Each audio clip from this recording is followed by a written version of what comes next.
Post మార్కెట్కి సంబంధించిన ప్రధాన అంశాలు చర్చించుకుందాం. ముందుగా మిత్రులందరికీ స్వాగతం. ఈరోజు డిసెంబర్ 16వ తారీఖు మంగళవారం. మొత్తం మీద నిఫ్టీ ఎక్స్పైరీ అయింది.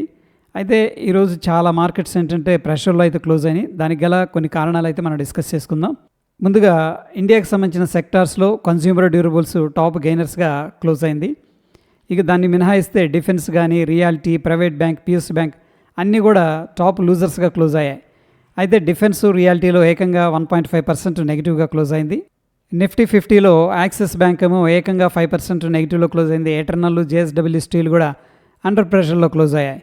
ఇక టాప్ గెయినర్స్లో Titan, Bharti Airtel, Tata consumers, M&M అనేది కనిపిస్తుంది. నిఫ్టీ 50లో ఉన్న స్టాక్స్ క్లోజ్ అయిన విధానంలో కొద్దిగా వీక్నెస్ అనేది కనిపిస్తుంది. ఇక సెబీ బోర్డు మీటింగ్ అనేది అయింది. అయితే ఫ్రెండ్స్, కొన్ని అంశాలను వీళ్ళు ఏంటంటే చాలా సులభతరం చేశారు. ముఖ్యంగా మ్యూచువల్ ఫండ్లో టీఆర్ తగ్గించారు.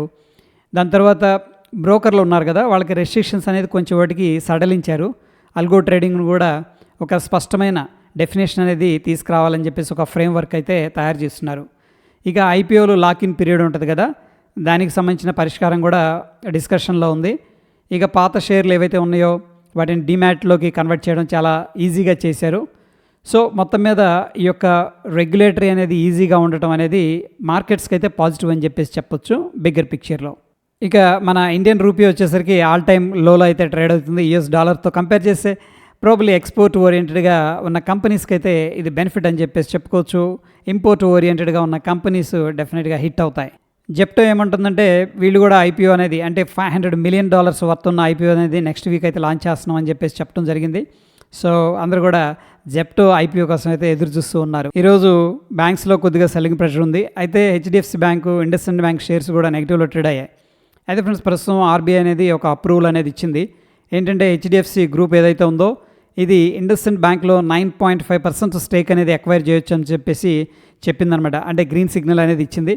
ఎనీహౌ ప్రస్తుతానికైతే రెండు స్టాక్స్ కూడా అంటే హెచ్డిఎఫ్సి బ్యాంక్ కానీ ఇండస్ఇండ్ బ్యాంక్ కూడా రెండు కూడా నెగిటివ్లో ట్రేడ్ అవుతున్నాయి. సో మొత్తం మీద హెచ్డిఎఫ్సి గ్రూప్ అనేది లాంగ్ టర్మ్లో స్ట్రాంగ్ అవుతుంది అని చెప్పేసి మనకు అర్థమవుతుంది. ఈరోజు ఫర్టిలైజర్స్కి సంబంధించిన స్టాక్స్ పాజిటివ్గా అయితే రియాక్ట్ అయ్యాయి. ముఖ్యంగా ఫ్యాక్ట్, ప్రదీప్ ఫాస్ఫేట్స్ అనేది.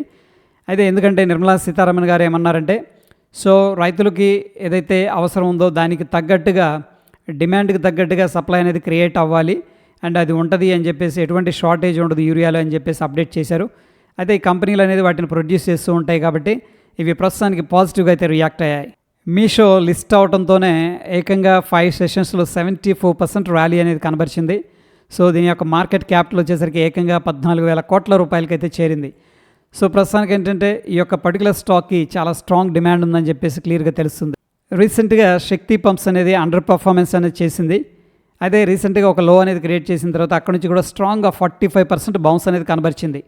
ఎందుకు ఇంత సడన్గా ఇంత స్ట్రాంగ్ ర్యాలీ అనేది వచ్చిందంటే, వీళ్ళకేంటంటే మహారాష్ట్ర నుంచి, జార్ఖండ్, మధ్యప్రదేశ్ నుంచి కొన్ని ఆర్డర్స్ అనేది వచ్చాయన్నమాట. సో వీళ్ళ యొక్క ఆర్డర్ బుక్ అనేది స్ట్రాంగ్ అవుతుంది. At the same time revenue visibility కూడా కనిపిస్తుంది. అందుకని స్టాక్ అనేది ప్రస్తుతానికి పాజిటివ్గా అయితే రియాక్ట్ అయింది. ఎటర్నల్ షేర్స్ వచ్చేసరికి ఈరోజు టాప్ లూజర్స్లో ఒక స్టాక్గా మిగిలిపోయింది. అయితే యూబీఎస్ ఏమంటుందంటే, ఫుడ్ డెలివరీ బిజినెస్ ఉంది కదా, అది కొంత షేర్ అనేది స్విగ్గీ అనేది క్యాప్చర్ చేసిందని చెప్పేసి నవంబర్ మంత్లో అప్డేట్ అనేది ఇచ్చింది. అయితే ఈ యొక్క షేరింగ్ అనేది అంటే స్విగ్గీ అనేది ఎక్వైర్ చేస్తుంది, కస్టమర్స్ని క్యాప్చర్ చేస్తుంది అని చెప్పేసి ప్రస్తుతానికి ఏంటంటే ఈ స్టాక్ అనేది నెగిటివ్గా అయితే రియాక్ట్ అయింది. సెల్లో వరల్డ్ షేర్స్ వచ్చేసరికి ఈరోజు 2.5% దాకా పడిపోవడం అనేది జరిగింది. ఎందుకంటే ఇన్వెస్టెక్ దీని మీద సెల్ కాల్ అనేది ఇనిషియేట్ చేశారు. సో అందుకని స్టాక్ అనేది అండర్ పర్ఫార్మెన్స్ అనేది చేసింది. ప్రైవేట్ బ్యాంకుల్లో one of the top bank axis bank ఈరోజు 4% పైన నెగిటివ్గా క్లోజ్ అయింది.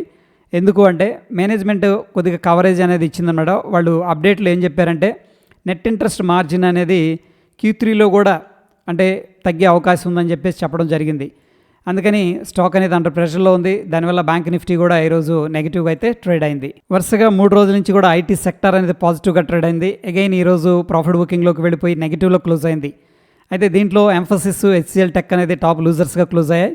అయితే దీనికి గల కొన్ని కారణాలు అనేది చూద్దాం. అందులో మొదటిది వచ్చేసరికి ప్రాఫిట్ బుకింగ్. అంటే ఐటీ సెక్టారు 2-3 రోజుల నుంచి ర్యాలీ చేసింది కాబట్టి కొంత ప్రాఫిట్స్ అనేది బుక్ చేస్తున్నారు. ఆ రీజన్ వల్ల కొంత సెల్లింగ్ ప్రెషర్ వచ్చింది.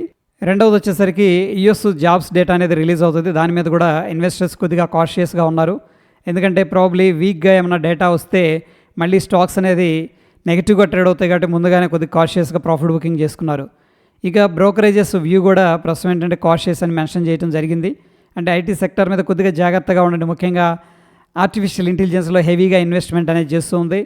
సో కొన్ని కంపెనీలు హైయెస్ట్ వాల్యుయేషన్స్లో ట్రేడ్ అవుతున్నాయి. రెవెన్యూ మోడల్ ఏమో ప్రస్తుతం ఏంటంటే ఇమీడియట్గా వాళ్ళకి రెవెన్యూ వచ్చే అవకాశం లేదని చెప్పేసి కొద్దిగా కాషన్ అనేది మెన్షన్ చేశారు. అందుకని ప్రస్తుతం ఐటీ స్టాక్స్లో కొద్దిగా ప్రాఫిట్ బుకింగ్ అండర్ ప్రెషర్లో ఉండటం జరిగింది. Small and mid cap stocks వచ్చేసరికి ఈరోజు 5% దాకా పడిపోయాయి. ముఖ్యంగా పీవీ ఫిన్టెక్ కానీ స్విగ్గీ, ఓలా ఎలక్ట్రిక్ అనేది టాప్ లూజర్స్గా క్లోజ్ అయ్యాయి. అయితే ఎందుకు ఇలా పడిపోయినాయి అంటే ఒకటి వచ్చేసరికి హైయర్ వాల్యుయేషన్స్లో ఉన్నాయి, రెండవది గ్లోబల్ అన్సర్టనిటీ, ఇక పెద్దగా మంచి ట్రిగర్స్ కూడా లేకపోవడం అనేది కనిపిస్తుంది. ఎనీహౌ ఫ్రెండ్స్, షార్ట్ టర్మ్ కొద్దిగా నెగిటివ్ ప్రెషర్ ఉండే అవకాశం ఉంది, బట్ లాంగ్ టర్మ్లో అయితే ప్రస్తుతానికి పాజిటివ్గానే కనిపిస్తున్నాయి. నిఫ్టీ దీని యొక్క స్పాట్ అనేది చూస్తే 25,851 దగ్గర క్లోజ్ అయింది. అగైన్ 26,000 కింద క్లోజ్ అయింది. పుట్ కాల్ రేషియో అనేది 0.77 అనేది ఇండికేట్ చేస్తుంది. Based on the open interest market యొక్క సెంటిమెంట్ అయితే వెరీ బేరిష్ అని ఇండికేషన్ ఇస్తూ ఉంది. బ్యాంక్ నిఫ్టీ దీని స్పాట్ 59,010 దగ్గర క్లోజ్ అయింది. పుట్ కాల్ రేషియో అనేది 0.76 అనేది చూపిస్తూ ఉంది. మార్కెట్ యొక్క సెంటిమెంట్ వచ్చేసరికి based on the open interest very bearish అనేది ఇండికేట్ చేస్తుంది. సెన్సెక్స్ దీని యొక్క స్పాట్ 84,647 దగ్గర క్లోజ్ అయింది. పుట్ కాల్ రేషియో అనేది 0.63 అనేది చూపిస్తుంది. ఫ్రెండ్స్, ఎప్పుడైనా సరే పుట్ కాల్ రేషియో అనేది 1 కంటే తక్కువగా ఉందంటే బేరిష్ అని చెప్పేసి మనం అర్థం చేసుకోవచ్చు. So based on the open interest market యొక్క సెంటిమెంట్ వెరీ బేరిష్ అనేది ఇండికేట్ చేస్తుంది. ఇండియా విక్స్ అనేది పరిశీలన చేసినట్టయితే 1.83% డ్రాప్ అయింది. ప్రస్తుతానికి ఇండియన్ మార్కెట్స్లో వోల్టాలిటీ తగ్గిందని చెప్పేసి ఇండియా విక్స్ చెప్తుంది. డాలర్ ఇండెక్స్ కొద్దిగా వీక్గా ఉంది. ఇక Dow Jones industrial average futures అనేది కూడా బ్యాక్ టు బ్యాక్ 3 డేస్ నుంచి కూడా కొద్దిగా ప్రాఫిట్ బుకింగ్ అయితే చేసుకుంటున్నాయి. ప్రస్తుతానికి 85 పాయింట్లు నెగిటివ్గా ఉంది. సో మార్కెట్లో ఒక అన్సర్టనిటీ ఉందనేది క్లియర్గా తెలుస్తుంది. బ్యాక్ టు బ్యాక్ 2 డేస్ నుంచి కూడా మార్కెట్ ర్యాలీ చేసింది. బట్ అగైన్ ఏంటంటే ఈరోజు అగైన్ గ్యాప్ డౌన్ జరిగి అక్కడ నుంచి కూడా కిందకి రావడం అనేది జరిగింది. అయితే ఫ్రెండ్స్, ఇక్కడ 25,972 ఇమీడియట్గా ఉన్న రెసిస్టెన్స్, 25,767 అనేది ఇమీడియట్గా ఉన్న సపోర్టు నిఫ్టీలో. బ్యాంక్ నిఫ్టీ విషయానికి వచ్చేసరికి 59,301 ఇమీడియట్గా రెసిస్టెన్స్, 58,888 అనేది ఇమీడియట్గా ఉన్న సపోర్టు. సెన్సెక్స్ విషయానికి వచ్చేసరికి 85,047 అనేది ఇంపార్టెంట్ రెసిస్టెన్స్, 84,370 ఇమీడియట్గా ఉన్న సపోర్టు. గోల్డ్లో 1,34,139 ఇమీడియట్గా ఉన్న రెసిస్టెన్స్, 1,32,662 ఇమీడియట్గా ఉన్న సపోర్టు.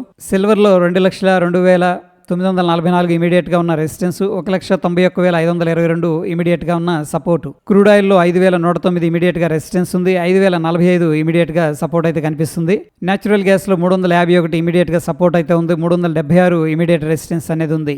బిట్ కాయిన్లో 85,581 ఇమీడియట్గా సపోర్ట్ అయితే కనిపిస్తుంది, 89,435 ఇమీడియట్ రెసిస్టెన్స్ అనేది ఉంది. సో ఫ్రెండ్స్, ప్రస్తుతం సిచ్యువేషన్లో యుఎస్ ఐటీ మార్కెట్స్ ఇంపాక్ట్ కావచ్చు, గ్లోబల్ అన్సర్టనిటీస్ అండ్ రూపీ అనేది డెప్రిషియేట్ అవడం, ఎఫ్ఐఎస్ అనేవాళ్ళు ఎగ్జిట్ అయిపోవడం తదితర కారణాల వల్ల ఇండియన్ మార్కెట్స్లో ఏంటంటే కొంత అన్సర్టనిటీ అనేది కనిపిస్తుంది. ముఖ్యంగా యాక్సిస్ బ్యాంకు గైడెన్స్లో ఈ యొక్క నెట్ ఇంట్రెస్ట్ మార్జిన్ కూడా Q3లో కూడా తగ్గుతుందని చెప్పేసి గైడెన్స్ ఇచ్చారు. దానివల్ల బ్యాంక్ సెక్టార్లో కొంత నెగిటివ్ సెంటిమెంట్ అనేది డెవలప్ అయింది. సో ఈ పలు కారణాల వల్ల ఇండియన్ మార్కెట్స్లో కొంత సెల్లింగ్ ప్రెషర్ అనేది రావడం జరిగింది. ప్రస్తుతం ఏంటంటే సెల్ ఆన్ రైజ్ అనేది కంటిన్యూ అయ్యే అవకాశాలు కనిపిస్తూ ఉన్నాయి. ఇది ఫ్రెండ్స్ పోస్ట్ మార్కెట్కి సంబంధించిన అప్డేట్స్. ఎటువంటి క్రిటికల్ అప్డేట్స్ ఉన్నా టెలిగ్రామ్లో షేర్ చేస్తాను. ఫ్రెండ్స్, వీడియో నచ్చిందంటే తప్పకుండా లైక్ చేసి మీ యొక్క సపోర్ట్ అనేది తెలియజేయండి. మరొక ఇంట్రెస్టింగ్ ఎపిసోడ్లో మళ్ళీ కలుసుకుందాం. Stay tune. ధన్యవాదాలు.